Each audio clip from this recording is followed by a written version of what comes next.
Okay. So இப்ப வரலாற்று விசுவாசத்தின் கிறிஸ்துவ பற்றி ஒரு சில முக்கியமான புள்ளிகள் அல்லது விவரங்களை நாங்க பார்த்தோம்னு சொன்னா, வரலாற்று இயேசு வெறும் மனித சான்றுகளை மட்டும் ஆராயும் போது, ஹியூமன் ஆஸ்பெக்ட், ஹிஸ்டரியில வரலாற்றில் நடந்த விஷயங்கள், அஹ், எந்த அஹ், விசுவாசம் என்ற விஷயம் இல்லாமல் சயின்ஸ் எப்படி இயேசுவை பார்க்கும், ஆதாரங்களை வச்சு எப்படி பார்க்குமோ அந்த அப்ரோச்ல வரலாற்று இயேசு அணுகும். அது ஒரு பக்கத்துல தன் அப்ரோச், அதாவது கீழே இருந்து வரக்கூடிய கிறிஸ்தியல் என்றது அப்படி அந்த மாதிரி இயேசுவை பார்க்கும்போது, விசுவாசத்தின் கிறிஸ்து திருச்சபையின் விசுவாசம் மற்றும் தூய ஆவியின் வழி நடத்துதலின் மூலம் இயேசுவை புரிந்து கொள்ள முனைகிறது. சோ விசுவாசத்தின் கிறிஸ்து தெய்வீகம் என்றதை புரிந்து கொள்றதுக்கு வெளிப்படுத்தப்பட்ட ரெவலேஷன் என்று சொல்ற விஷயத்தை நம்பி தூய ஆவியினுடைய வழிநடத்துதல், சூப்பர் நேச்சுரல் பவர், அற்புதங்கள் அதிக நடக்கக்கூடியது, ஈவன் ரெசரெக்ஷன், புதிய உயிர்ப்பு, இப்படி விண்ணேற்பு, தூய ஆவியானவர் வழங்கப்பட்டது, இப்படி பல விஷயங்களை வந்து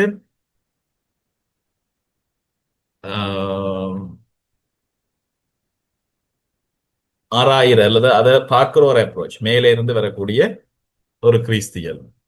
அப்ப இதுல இந்த நிச்சயா கொன்ஸ்டாந்தினோபிள் விசுவாச அறிக்கை, ரெண்டு விசுவாச அறிக்கை இருக்கு எங்களுக்கு. இப்ப ஞாயிறு திருப்பலியில நாங்கள் அறிக்கை எடுக்கிற இந்த ரெண்டு விசுவாச அறிக்கையும் மேலிருந்து வரும் கிறிஸ்தியலுடைய சுருக்கம். இது ரெண்டு சங்கங்கள், நிச்சயா கொன்ஸ்டாந்தினோபிள் ரெண்டுடைய விசுவாச அறிக்கை எங்களுக்கு இருக்கு வந்தது. வி பிலீவ் என்று தொடங்குறதும் ஐ பிலீவ் என்று சொல்ற ரெண்டும் இருக்கும். இப்ப அவர் கடவுளிடமிருந்து பிறந்த கடவுள், ஒளியிடமிருந்து பிறந்த ஒளி, உருவான அல்லது பிறந்த உருவானதான் சரியான இது கூகுள் டிரான்ஸ்லேஷன். உண்மை கடவுளிருந்து உண்மை கடவுளானவர், அவர் உண்டாக்கப்பட்டவர் அல்ல, தந்தையோடு ஒரே பொருளானவர். இந்த பிறந்த என்ற சில நேரத்தில் உங்களுக்கு கன்ஃபியூஷன் என்று தரலாம். இந்த பிறந்ததில் உண்மை கடவுளிடமிருந்து உருவான, ஒளியிடமிருந்து. அந்த விசுவாச அறிக்கையை நீங்க பாத்தீங்கன்னு சொன்னா உங்களுக்கு வந்து இதுல இந்த இந்த பிறந்த அப்படின்போது நாங்க பயாலஜிக்கல் பர்த் நாங்க நினைப்போம், அப்படி இல்லை. அதாவது அதுல இருந்து உருவானவர். இப்ப இதுல இன்னொரு விஷயம் நீங்க ஞாபகம் வச்சுக்கணும். அதாவது இப்ப நாங்க என்ன பாக்குறோம், இந்த விசுவாசத்தின் கிறிஸ்துவுல நாங்க ஒரு சில முக்கியமான பாயிண்ட்ஸ்களை நாங்க பார்த்துட்டு இருக்கிறோம். மீட்பியலினுடைய மையம் அப்படி என்று சொல்லியும் நாங்க இதை பார்க்கணும். சொட்டோரோ சொட்டேரியாலஜிக்கல் நெசசிட்டி, சொட்டோரியாலஜி என்று சொல்லி இன்னொரு பாடம் சிலவில் படிப்பிப்பாங்க உங்களுக்கு, இல்லது சில இது அந்த பாடம் இல்லாம போகலாம். அதாவது மீட்பியல் என்ற ஒரு பாடம், கிறிஸ்தியல் மாதிரி மீட்பியல். இப்ப மனிதன் செய்த பாவத்தின் அளவு எல்லையற்றது, ஏனெனில் அது எல்லையற்ற கடவுளுக்கு எதிரானது. ஏன் எல்லையற்றதுன்னு சொன்னா, ஆப்பிள் பழம் சாப்பிட்டது இல்லை வந்து கடவுளை கடவுளை காயப்படுத்துற அளவு, கடவுளுக்கு எதிரான அந்த பாவம் என்றதால அந்த பாவத்தினுடைய அளவு எல்லையற்றது. எனவே ஒரு சாதாரண மனிதனால அந்த பாவத்திற்கு பரிகாரம் செய்ய முடியாது. தோமஸ் எக்வானஸுடைய விளக்கம் அது. ஆகவே எல்லையற்ற கடவுளையே மனிதனாக வந்து சிலுவையில பலியானால் மட்டுமே தான் முழுமையான மீட்பு சாத்தியமாகும். அதை நீங்க புரிஞ்சு கொள்ளணும். எனவேதான் இயேசு கடவுளாக இருப்பது மீட்பிற்கு மிக அவசியமானது. கடவுளே மனிதனாக வந்து பிறக்க வேண்டிய தேவை இருக்கு. சோ மீட்பியலுடைய மையம் வந்து இந்த மேலிருந்து இறங்கி வர்ற இந்த கிறிஸ்தியலுக்கு முக்கியமானது. அப்ப இந்த இரண்டு அணுகுமுறைகளினுடைய ஒப்பீடு எப்படின்னு சொன்னா, கத்தோலிக்க இறையியல்ல நாங்கள் ஏற்கனவே பார்த்த கீழிருந்து வரும் கிறிஸ்தியலும் மேலிருந்து வரும் கிறிஸ்தியலும் எவ்வாறு வேறுபடுகின்றன என்பதை நாங்கள் சுருக்கமா பார்த்தா உங்களுக்கு ஒரு சில விஷயங்கள் கிளியர் ஆகும். அதாவது தொடக்க புள்ளி என்னது, மேலிருந்து வரும் கிறிஸ்தியல் தொடக்க புள்ளி விண்ணகத்தின் இறை வார்த்தையாக இருந்தவர் கீழிறங்கி வருகிறார். கீழிருந்து வரும் கிறிஸ்தியல் எப்படி பார்க்கும், இயேசுவ நசரேத்துல ஒரு குழந்தையாக இருக்கிறவர், மனிதராக இருக்கிறவர் அப்படின்னு தொடரும். முதன்மை விவிலிய ஆதாரம் என்ன அப்படின்னு சொன்னா, யோவான் நற்செய்தியும் பவுலின் கடிதங்களும் தான் வந்து மேலிருந்து வரும் கிறிஸ்தியலுடைய முதன்மை ஆதாரமா இருக்கு. முதன்மை ஆதாரம். ஹிஸ்டாரிக்கல் ஜீசஸுக்கு முதன்மை ஆதாரமாக கொள்ளப்படுவது மத்தேயு, மாற்கு, லூக்கா நற்செய்திகள். இப்ப நீங்க இதுல கன்ஃபியூஸ் ஆகக்கூடாது. ஃபாதர் வந்து அப்ப இதுல மத்தேயு, மாற்கு, லூக்கால வந்து ஹிஸ்டாரிக்கல் ஜீசஸை பற்றி ஒன்று, கிரைஸ்ட் ஆஃப் ஃபெய்த்தை பற்றி ஒன்றும் இல்லையா, விசுவாசத்தின் கிறிஸ்துவ பற்றி ஒன்றும் இல்லையான்னு அப்படி இல்லை. முதன்மை விவிலிய ஆதாரமாக கொள்ளப்படுறது வந்து இந்த நற்செய்திகள். அதே மாதிரி யோவான் நற்செய்தியிலையும் பவுலின் கடிதங்கள்லையும் வந்து ஹிஸ்டாரிக்கல் வரலாற்று இயேசுவை பற்றி ஒன்றும் இல்லையானு அப்படியும் இல்லை. முதன்மையா கொள்ளலாம். எங்களுக்கு இந்த இந்த அப்ரோச்சை நாங்கள் படிக்கும்போது எங்களுக்கு வச்சிருக்கக்கூடிய என்ன சொல்றது, முதன்மை விவிலிய ஆதாரம். விவிலியத்தில் எங்களுக்கு ஆதாரம் வேணும்னு சொன்னா இதை நாங்க கூட எடுத்து படிச்சோம்னு சொன்னா, யோவான செய்தியை படிச்சீங்கன்னு சொன்னா அல்லது பவுலின் கடிதங்களை படிச்சீங்கன்னு சொன்னா நீங்க கூடுதலா வந்து மேலிருந்து வரும் கிறிஸ்தியலை உங்களுக்கு இலகுவா படிக்கலாம். அதே மாதிரி மத்தேயு, மாற்கு நற்செய்தியை படிச்சீங்கன்னு சொன்னா, விவிலியத்துல இருக்கக்கூடிய இந்த 3 புத்தகத்தையும் படிச்சீங்கன்னு சொன்னா கீழிருந்து வரும் கிறிஸ்தியல்ல நீங்க கூடுதலாக படிச்சு கொள்ளலாம். முக்கியத்துவம் பெறுவது மேலிருந்து வரும் கிறிஸ்தியல இயேசுவினுடைய தெய்வீகம், சிலுவை, மீட்பு, உயிர்ப்பு என்றது மேலிருந்து வரும் கிறிஸ்தியல்ல. கீழிருந்து வரும் கிறிஸ்தியல்ல இயேசுவினுடைய மனித நேயம், உவமைகள், சமூக நீதி, ஹியூமன் ரைட்ஸ். இன்னைக்கு நிறைய நிறைய சோசியல் ஜஸ்டிஸ் ரைட்ஸ் எங்கட ஒரு சார்ல்ஸ் சார்ல்சன் அந்த அந்த செனேக் வேலை, சமூக பணிகள், இதுகள் எல்லாமே வந்து ஹிஸ்டாரிக்கலா தான் அந்த அப்ரோச் தான் கூட பார்ப்பாங்க. அப்ப திருச்சபையில ஒரு முக்கியமான ஒரு ஒரு அங்கமா இருக்கும். வந்து எப்படி ஜேசுநாதர் ஒரு பிரச்சனையை எப்படி பார்ப்பாரு, ஒரு சமூக அநீதி நடக்கும்போது என்ன ஜேசு வந்து இந்த இடத்துல என்ன ரெஸ்பாண்ட் பண்ணுவார் இதுக்கு. மக்கள் பட்டினியா இருக்கும்போது அவர் போதிச்சுட்டு போற ஒரு கடவுளா, ஒருத்தரா, அல்ல அங்க பசியா இருக்கிறவங்களுக்கு உணவு கொடுக்கிற ஒரு ஒரு ஒரு ஒரு போதகரா, ஒரு ஆண்டவரா. அப்ப ஒரு பிரச்சனை வரும்போது எப்படி ரெஸ்பாண்ட் பண்றன்றதுக்கு வந்து இந்த ரிஃப்ளெக்ஷன் சரியா தேவை வந்து எங்களுக்கு. இந்த ஹிஸ்டாரிக்கல் கீழிருந்து வரும் கிறிஸ்தியல் சில பேருக்கு இன்ட்ரெஸ்டா இருக்கும், சில பேருக்கு மேலிருந்து வரும் கிறிஸ்தியல் இன்ட்ரெஸ்டா இருக்கும். ஆனா ரெண்டையும் சேர்ந்து ஒன்றா மிக்ஸ் பண்ணி ஒரு பிளெண்ட் தான் வந்து கத்தோலிக்க திருச்சபையினுடைய சரியான கிறிஸ்தியல் அப்ரோச்னு நீங்க மனசுல வச்சுக்கோங்க.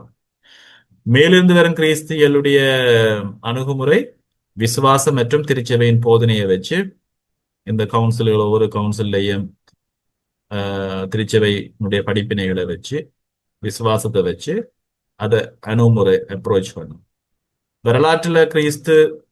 வரலாற்றுல ஜேசு அல்லது கீழிருந்து வரும் கிறிஸ்தியல் எப்படி பார்க்கணும்னு சொன்னா அறிவியல், வரலாற்று, அகழ்வாராய்ச்சிகள், இப்ப இருக்கக்கூடிய எல்லா டூல்ஸையும் எடுத்து ஆராய்ச்சி பண்ணி இயேசுவை புரிஞ்சு கொள்ள முயற்சி செய்யும்.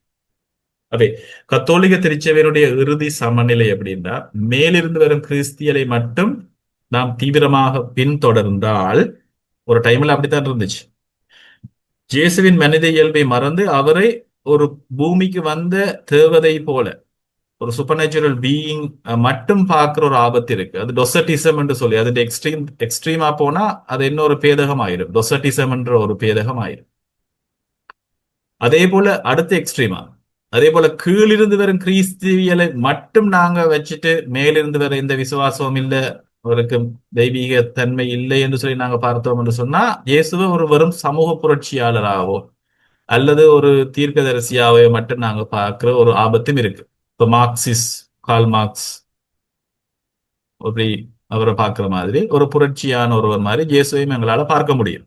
இது ஒரு ஒரு ஒரு பாப்புலரான ஒரு ஒரு தியோலஜிக்கல் அப்ரோச் வந்து லிபரேஷன் தியோலஜின்னு சொல்லி லத்தீன் அமெரிக்கால அல்லது இந்தியாவில் உருவாயிருக்கக்கூடிய கல்ச்சரல் தியோலஜிக்கல் அப்ரோச்சஸ் நிறைய இருக்கு. வந்து தலித் அப்ரோச், சமூக நீதிக்காக உருவான நிறைய தியோலஜிக்கல் அப்ரோச்சஸ் எல்லாமே வந்து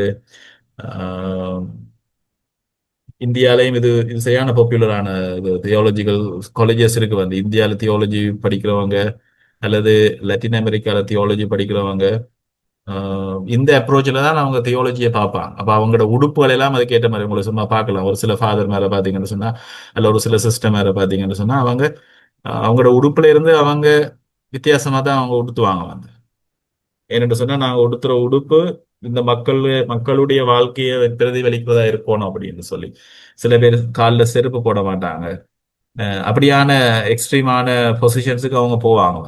ஒரு ரிஃப்ளெக்ஷன் பிறகு வர்ற ஒரு விஷயங்கள் தான். அது சரியா பிள்ளையா அப்படின்றது இல்லை அவங்க என்ன தியாலஜி அவங்களுடைய தியாலஜிக்கல் ரிஃப்ளெக்ஷன் என்ன, இயேசு அவங்க எப்படி பார்க்கறாங்க, திருச்சபை எப்படி பார்க்கறாங்க என்று சொல்லி அவங்க ஒரு சில முடிவுகளை வாழ்க்கையில் எடுப்பாங்க சில தங்களோட வாழ்க்கையிலையும் அதை மாத்துவாங்க ஸோ அது நீங்க புரிஞ்சு கொள்ளலாம். அவங்க எந்த ஸ்கூல்ல அவங்க தியாலஜி படிச்சிருக்காங்கன்றதை வச்சு நாங்க, அல்லது இவங்க எந்த ஸ்கூல் தியாலஜி அவங்களுக்கு அவங்கள கவர்ந்திருக்குன்னு சொல்லி எங்களை அதனால பார்க்க முடியும்.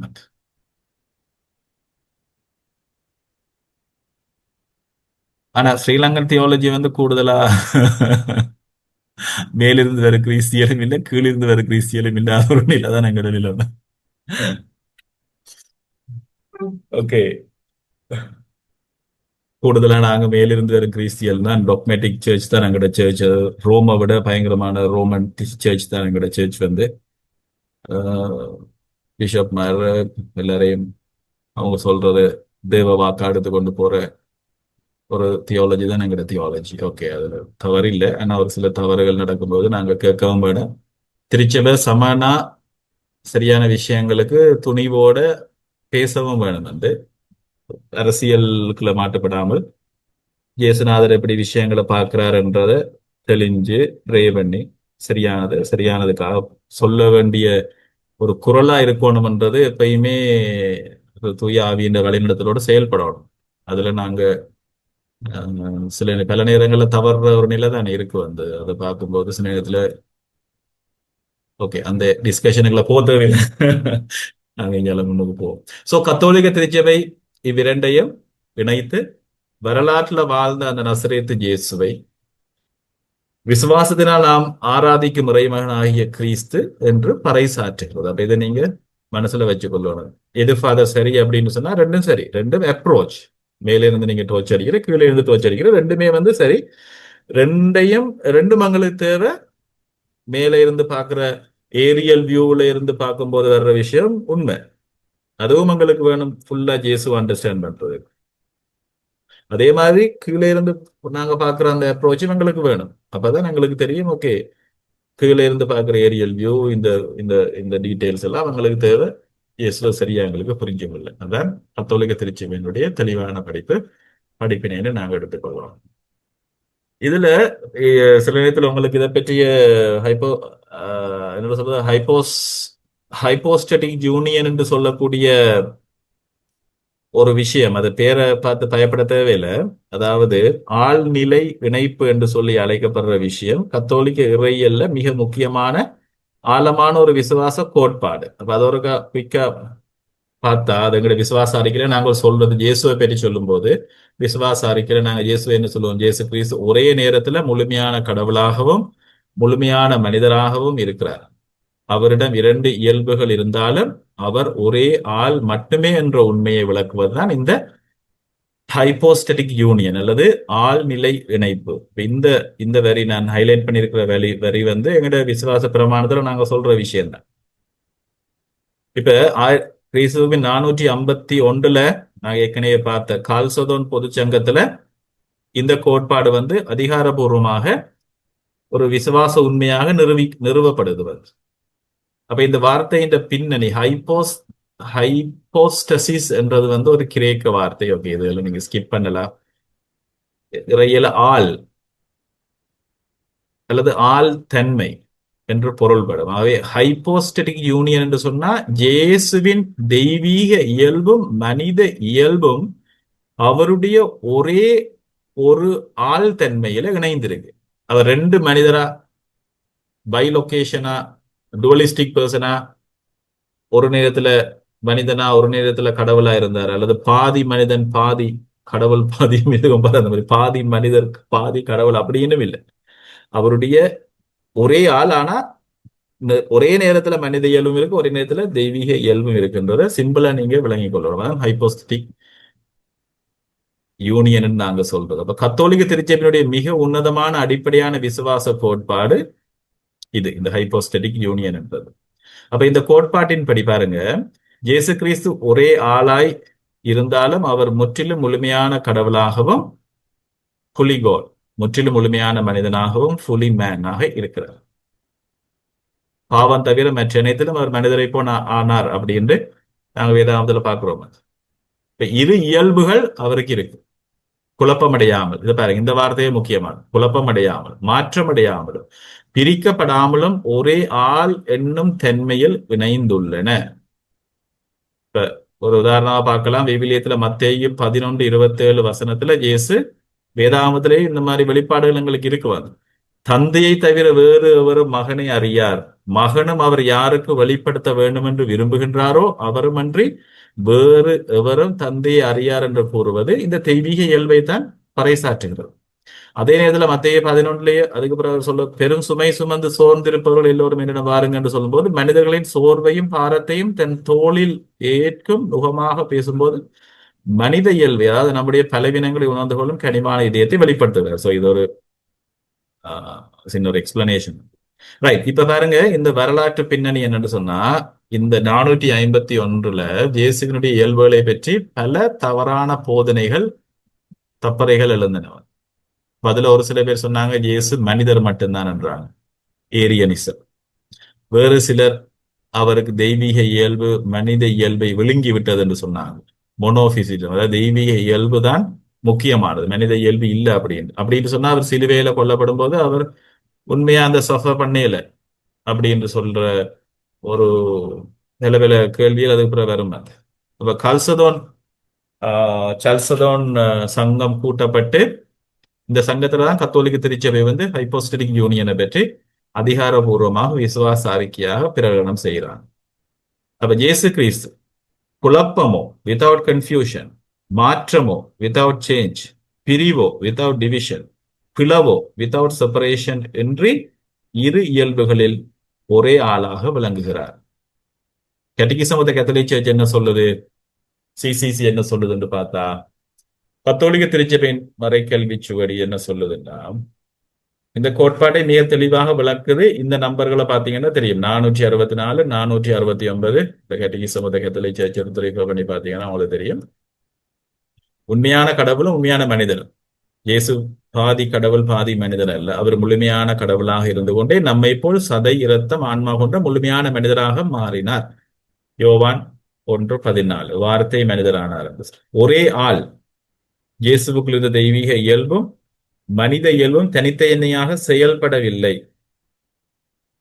அவை ஹைப்போஸ்டசிஸ் எனப்படும் ஒரே தெய்வீக ஆளுக்குள் கச்சிதமாக இணைந்துள்ளன. அப்ப சுருக்கமாக சொல்றேன்னு சொன்னா, இந்த ஹைப்போஸ்டலிக் யூனியன் என்பது கத்தோலிக்க விசுவாசத்தினுடைய ஒரு அடித்தளம். இயேசு முழு மனிதராக இருந்ததால் தான் நம் சார்பாக சிலுவையில் பாடுபட முடிந்தது. அல்லது போனா அவற்றை பலி எங்களை ரிப்ரசன்ட் பண்ணாது. அவர் மனிதனை ரிப்ரசன்ட் பண்ணணும்னா அவர் மனிதனா நிச்சயமா இருக்கணும், 100% மனிதரா இருக்கும். அல்லது போனா அவர் மனுஷரை கொஞ்சம் தான் ரிப்ரசன்ட் பண்ணுவார். ஆகவே அவர் 100% மனிதராக இருந்தார். அவர் முழுமையா கடவுளாக இருந்தா தான் அவருடைய பலி கடவுள் பட்ட அந்த காயம், அந்த கடவுள் அந்த அந்த பாவத்தினுடைய அந்த அந்த பாரம் கடவுள் பட்ட அந்த பாரம் அதை நீக்க முடியும். இன்னொரு வகையில, இன்னொரு லாங்குவேஜ்ல நாங்க சொல்லணும், அந்த கர்மாவை தீர்க்க முடியும், அந்த விலையை செலுத்த முடியும். ஏனென்று சொன்னா அவர் கடவுளாகவும் இருக்கும். மனிதனா அல்லது ஆடு மாடுகளோட ரத்தமோ எத்தனை மனிதர்கள் கொல்லப்பட்டாலும் அது சமனா, அது கடவுள் பட்ட அந்த காயத்தை குணமாக்க முடியாது. அப்படின்னும் போது உங்களுக்கு கொஞ்சம் விளங்கி கொள்ளலாம்.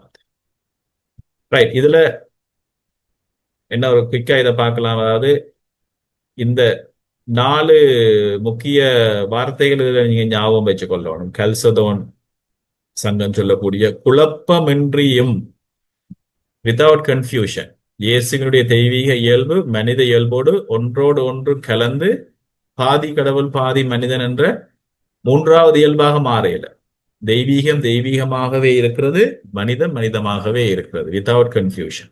மாற்றமின்றி, வித்தவுட் சேஞ்ச், கடவுளின் வார்த்தை மனித உடல் எடுத்த போது அவருடைய தெய்வீக இயல்பு மனித இயல்பாக மாறவில்லை. அதே போல அவரது மனித இயல்பு தெய்வீகமாக மாறல, வித்தவுட் சேஞ்ச். பிரிப்பின்றி, வித்தவுட் டிவிஷன். 3வது, இயேசுவிடம் இரு இயல்புகள் இருப்பதால அவரை இரண்டு தனித்தனி நபர்களாக பிரிக்க முடியாது. அவர் செய்யும் அனைத்து செயல்களையும் ஒரே ஒரு ஆளாகிய இயேசுவே செய்கிறார்.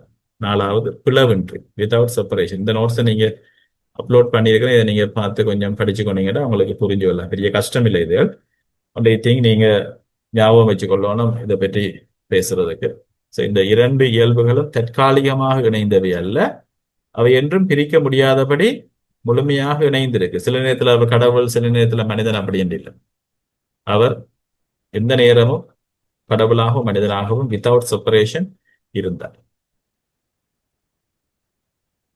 ரைட். இது ஏன் கத்தோலிக்க விசுவாசம் முக்கியமானது? ஓகே, எங்களுடைய மீட்புக்கு இது முக்கியமானது. அவர் மனிதராக இருந்தால்தான் மனிதர்களின் பாவத்துக்காக அவர் மனிதராக பாடுபடவும், சிலுவையில் ரத்தம் சிந்தி இறக்கவும் முடிந்தது. அவர் உண்மையான மனிதராக இல்லாவிட்டால் மனுக்குலத்தின் பிரதிநிதியாக அவரால் சிலுவையில் பலியாயிருக்க முடியாது. இது தோமஸ் அக்வைனஸுடைய கண்ட்ரிபியூஷன். இப்படி அதான் அவருடைய கண்ட்ரிபியூஷன். கிறிஸ்டாலஜி கொடுத்த விஷயம் தான் நான் இதில் திரும்ப சொல்லப்பட்டேன். அவர் கடவுளாக இருந்ததால அவர் செய்த பலிக்கு எல்லையற்ற மதிப்பு. அதன் மூலமாக உலக மக்கள் அனைவருடைய பாவங்களையும் அவரால் போக்க முடிந்தது. ஒரு சாதாரண மனிதனின் மரணமோ அல்லது ஆடு மாடுகளுடைய இரத்தமோ மனுக்குலத்தை முழுவதுமாக மீட்க முடியாது. ஆகவேதான் இயேசு கிறிஸ்து உண்மையான கடவுளாகவும் உண்மையான மனிதராகவும் ஒரே ஆளில் இணைந்து இருப்பதாலதான் இந்த ஹைப்போஸ்தட்டிக் யூனியன் கிறிஸ்டாலஜியில சரியான முக்கியமானது. நமக்கு முழுமையான மீட்பு கிடைத்தது. மீட்பு என்ற சொட்டோராலஜிகள், இந்த மீட்பு இயலை படிக்கும் போது இந்த இவர் உண்மையான கடவுளா உண்மையான மனிதராகவும் இந்த 4 குவாலிட்டி எப்பயுமே இருந்தது. அதாவது இது குழப்பமின்றி, மாற்றமின்றி, பிரிப்பின்றி, பிளவின்றி இயேசு கிறிஸ்து ஒரே, அவருடைய தெய்வீகம் மனிதம் எப்பயுமே அவருக்கு இருந்தது. ஒரே நபராகத்தான் அவர் இருந்தார் என்பது சரியான முக்கியமானது. ரைட். கடைசி சாப்டர் அதாவது எப்படி பாடுகள் மரணம், இதுல பெரிய புது விஷயம் ஒன்றும் இல்லை. உங்களுக்கு ஏற்கனவே தெரிஞ்ச விஷயம் என்றபடியா பார்த்து முடிச்சிடலாம். இருக்கிறீங்க தான், தூங்கிட்டீங்களா? ஹலோ, பாடுகள் மரணம் மற்றும் உயிர்ப்பு ஆகிய நிகழ்வுகளை ஒட்டுமொத்தமாக நாங்க பாஸ்கா மறைபொருள் என்று சொல்லுவோம். இப்ப பாஸ்கா மறைபொருள் என்ற டெர்மினாலஜி, இப்ப நாங்க தியோலஜி படிக்கும்போது எது முக்கியமான, எது ஹைலைட் அப்படின்ற ஒரு கேள்வி வரும்.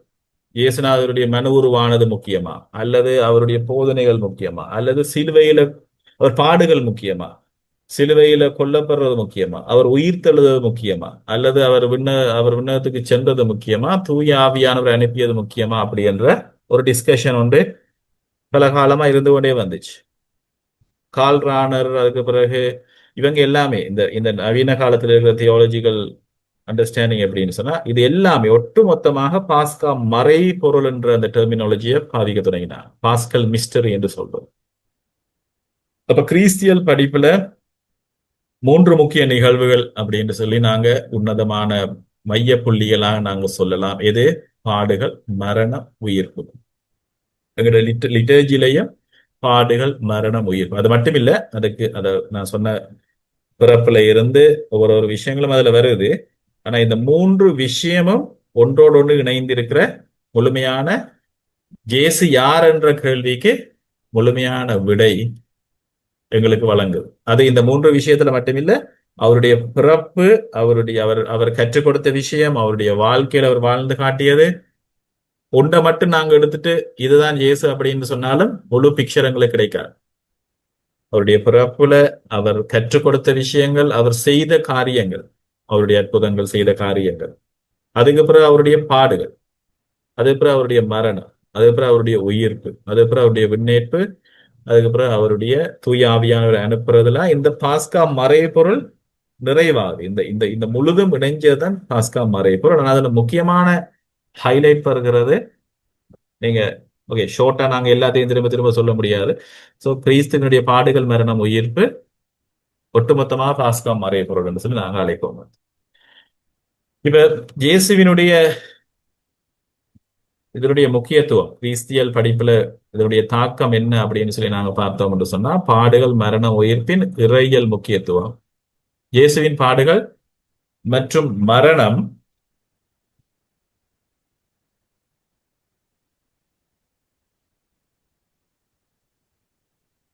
உண்மையான மனித இயல்பின் உச்சக்கட்ட சான்று.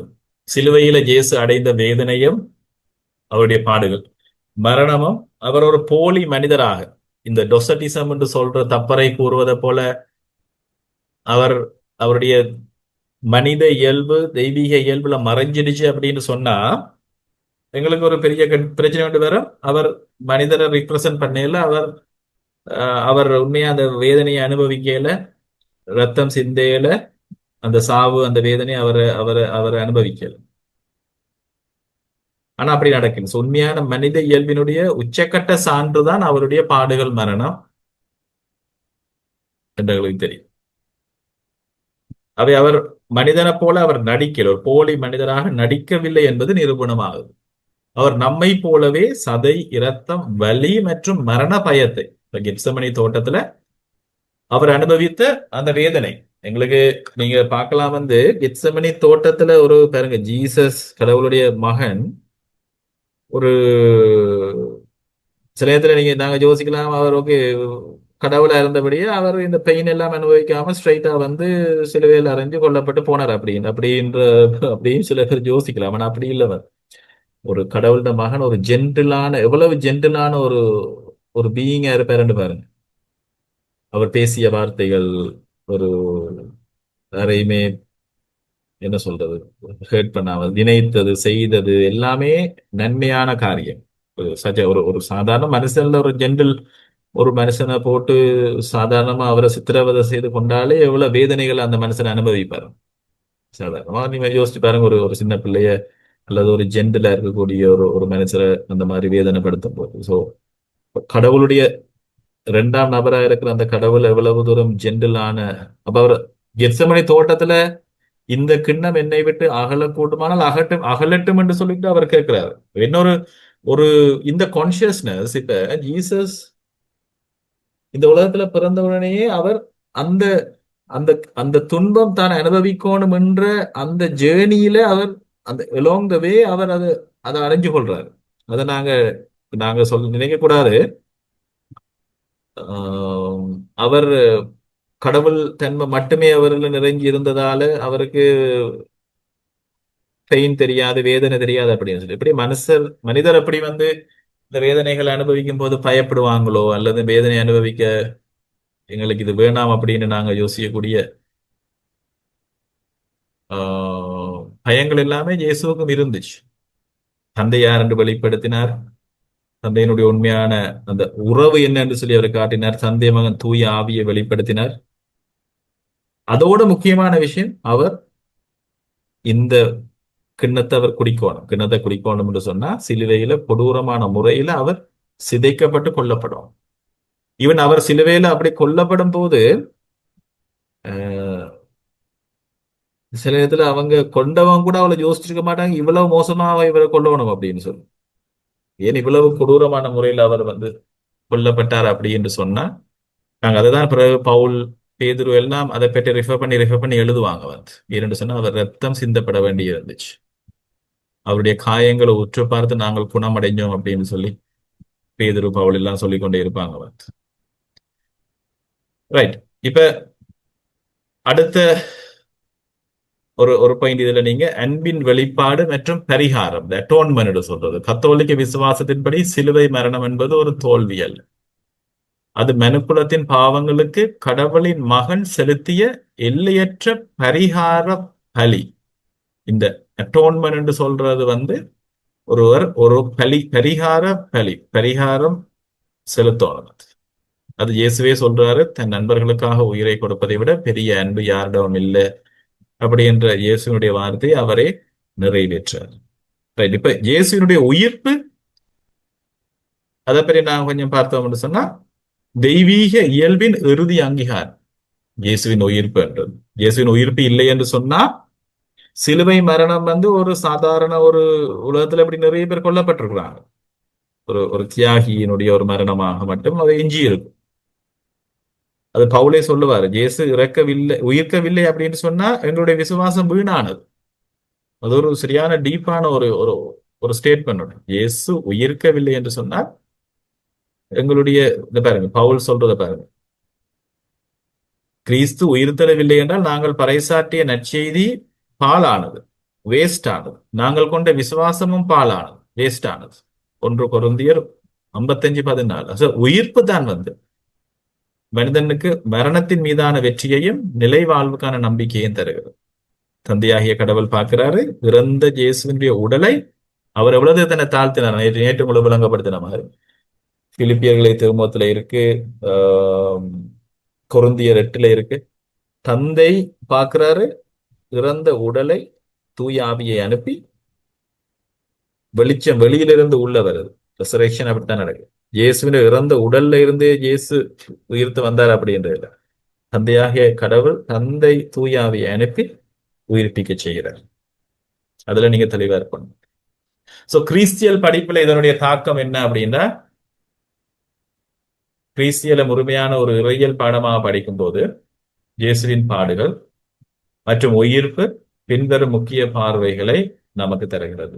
மீட்பியல், நான் சொன்ன மாதிரி இந்த சொட்டேரியாலஜி ஏற்கனவே சொன்ன மாதிரி, அது மீட்பியலை பற்றி எங்களுக்கு விளங்கிக் கொள்வதற்கு கிறிஸ்தியல் இணைஞ்சுதான் இருக்கு. கிறிஸ்தியல் இல்ல இயேசுவின் ஆழ்தன்மையை மட்டும் நாங்க கிறிஸ்தியல்ல படிப்போம். ஆனா அதை மட்டும் பார்க்கறது பூர்ணம் இல்லை. அவர் செய்த மீட்பு பணியையும், யாரு இயேசு என்று சொல்லி கிறிஸ்தியல் பார்த்தாலும் அவர் என்ன செய்தார், ஜீசஸ் என்ன செய்தார், கிரைஸ்ட் என்ன செய்தார் என்றது மீட்பு பணியையும் எங்களால புரிஞ்சு கொள்ள முடியும். மீட்ப அறிஞ்சு கொள்றதுக்கு இந்த மூன்றும் எங்களுக்கு முக்கியமானது. இயேசுவினுடைய இந்த பாடுகள், மரணம், உயிர்ப்புன்றது முக்கியமானது. இதுவுமே புதுசா உங்களுக்கு இருக்கு. அது சின்ன வயசுல இருந்து நீங்க அறிவிக்கிற விசுவாச அறிக்கை தான். சோ அதை நீங்க தெளிவா பிடிச்சு கொண்டீங்கன்னு சொன்னா கிறிஸ்தியல் உங்களுக்கு விளங்கும். கிறிஸ்தியல்ன்றது அவ்வளவு பெரிய கஷ்டமான ஒரு பாடமா இல்ல. பேசிக்கான ஃபெய்த்தை நீங்க இருக்குமா பிடிச்சு கொண்டீங்கன்னு சொன்னாங்க. ரைட். சிலுவையின் கிறிஸ்தியல் அப்படின்னு சொல்ற தியாலஜி ஆஃப் த கிராஸ் அப்படின்றது எங்களுக்கு நிறைய டெவலப்மெண்ட் இதுல இருக்கு. நிறைய பிரசங்கங்கள் கேட்டிருப்பீங்க சிலுவையின் முக்கியத்துவத்தை பற்றி. இது எல்லாமே வந்து ஒரு ஒரு அப்ரோச், அதாவது ஒரு கால்ரானர் இவங்க இதை நிறைய வலியுறுத்துறாங்க. கடவுள் என்பவரை நாம் எப்பொழுதுமே அதிகாரம், மகிமை, சிம்மாசனம் ஆகியவற்றால மட்டும்தான் நாங்க தேடுவோம். பழைய ஏற்பாட்டில் அப்படித்தான் தேடுவாங்க. சிலுவையை பற்றி பேசுறது குறைவாகவே இருக்கும். ஆனா சிலுவையில் கிறிஸ்தியல் நமக்கு ஒரு ஒரு புதிய கடவுளை காட்டுது. அதாவது மனிதனின் துன்பங்களில் பங்கெடுக்கும் அவதிப்படும் ஒரு கடவுள். இது கடவுள் பற்றிய நமது தத்துவார்த்த பார்வையை மாற்றி அமைக்கிறது. அதை நீங்க புரிஞ்சு கொள்ளலாம். எப்படி கடவுள் இயேசுநாதர் சிலுவையிலிருந்து என்னிறைவா என்னிறைவா ஏன் என்னை கை நகர்ந்து ஏன் என்னை கைவிட்டீர், இந்த கதறல் எல்லாமே வந்து எங்களோட வாழ்க்கையில நாங்களும் கதறல் தானே வந்து கடவுள் இல்லாமல் போற தருணங்கள், வேதனைகள் அதிகமாகும் போது. ஸோ துன்பத்தை எல்லாமே அப்படியே இல்லாமல் ஆக்குற ஒரு ஒரு மேஜிக் மாதிரி இல்லை கிறிஸ்தவம் என்றது. ஸோ துன்பங்கள் என்னடா, துன்பங்கள் ஊடாகத்தான் எங்களோட வாழ்க்கையை நாங்க வாழணும். துன்பங்களை சுமக்கிறதுக்கான வல்லமே நிச்சயமா தூய ஆவியானவர் தருவார். அதை நாங்க மனசுல வச்சுக்கலாம். ரைட். இன்னொரு ஃபியூ லைன்ஸ் நினைக்கிறேன் முடிக்கலாம். 4 விஷயம் இருக்கு. ஓகே. ஸோ வரலாறும் விசுவாசமும் சந்திக்கும் புள்ளி. இப்ப நாம் முந்தைய பதில்கள்ல பார்த்த வரலாற்று ஜேசு, ஹிஸ்டோரிக்கல் ஜீசஸ் மற்றும் விசுவாசத்தின் கிறிஸ்து ஆகிய இரண்டும் சந்திக்கும் முக்கிய இடம் இயேசுவின் சிலுவை சாவும் உயிர்ப்பும். சிலுவையில் அவர் கொல்லப்பட்டது வரலாற்றுல எங்களுக்கு தெளிவாகவே தெரியுது. ஈவன் ரெசரெக்ஷனும் வரலாற்றில் நடந்ததுக்கான ஆதாரங்கள் இன்றைய கண்டுபிடிச்சிருக்காங்க. ஆனா இது ரெண்டுமே இணைகிற ஒரு தருணம் தான்.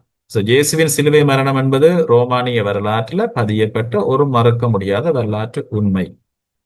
அதே நேரத்துல காலங்கள் அனைவருக்கும் முன்பாக விண்ணகத்தில் கடவுளாக இருந்தார். அவர் படைக்கப்பட்டவர் அல்ல, தந்தையாம் கடவுளோடு என்றும் இருந்தவர். அவர் உயிர் தெழுந்தார் என்பது சீடர்களின் மாபெரும் விசுவாச அறிக்கை. இது விசுவாச அறிக்கை, இந்த வரலாற்று உண்மை இரண்டும் இணைகிற ஒரு புள்ளி தான் என்னது இந்த நாங்க ஏற்கனவே பார்த்த இந்த அப்ரோச் தான். மறுபடியும் இன்னொரு இன்னொரு வார்த்தையில நாங்க சொல்றோம், வரலாற்று இயேசு, விசுவாசத்தின் கிறிஸ்து.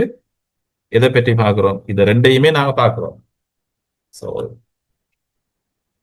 ஆகவே ஒரு சிறந்த கிறிஸ்தியல் மாணவர் வரலாற்றையும் விசுவாசத்தையும் பிரிக்காமல் இந்த நிகழ்வின் வழியே இயேசுவை முழுமையாக புரிந்து கொள்ள வேண்டும்.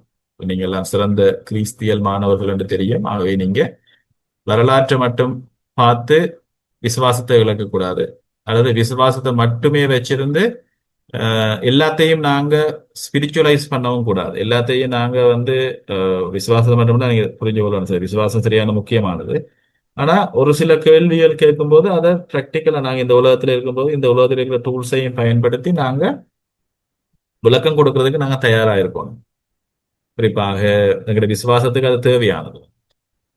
கேள்வி கேட்கக்கூடிய எல்லாம் சமுதாயத்துக்கு, அல்லது இயேசு என்றது வந்து ஒரு விசுவாசம் என்ற ஒரு ஒரு ஃபேக்டர் இல்லாம கேள்வி கேட்கிறவங்க அல்லது இயேசுவை பார்க்கிறவங்களுக்கு நாங்க அந்த விசுவாசத்தை கொடுக்குற அளவுக்கு, ஆதாரங்களை நாங்க நிரூபிக்கக்கூடிய அளவுக்கு இறையியலை நாங்க படிச்சு கொள்ளணும். இந்த கிறிஸ்தியல் நாங்க செய்யறதுக்கு தயாரா இருக்கோம். அப்ப இந்த கிறிஸ்தியல் படிக்கும்போது எங்களுக்கு ரெண்டு முக்கியமானது. வரலாற்றில் இயேசுவும் முக்கியமானது, விசுவாசத்தின் கிறிஸ்துவும் முக்கியமா இருக்கும். அவை கத்தோலிக்க திருச்சபையின் சுருக்கமான போதனை என்ன? கிறிஸ்துவின் பாடுகள் மற்றும் மரணத்தின் வழியே நமது பழைய பாவ இயல்பு அளிக்கப்படுகிறது. அவருடைய உயிர்ப்பின் வழியே நமக்கு ஒரு புதிய தெய்வீக வாழ்வு தொடங்குகிறது. எனவே கிறிஸ்தியலின் ஆரம்பமும் முடிவுமாய் இருப்பது இந்த பாஸ்கா மறை பொருள் தான். இந்த பாஸ்கா மறை பொருள்ண்டா என்ன அப்படின்னு சொன்னா, நீங்க உங்களுக்கு நிறைய விஷயம் இதுல தெரியும், இதுல புதுசா ஒன்றுமே இல்லை. ஆனா நீங்க ஹோலிஸ்டிக்கா நீங்க பார்த்து இதை பலங்கப்படுத்தினீங்கடா. சரி வந்து okay. So thank you very much.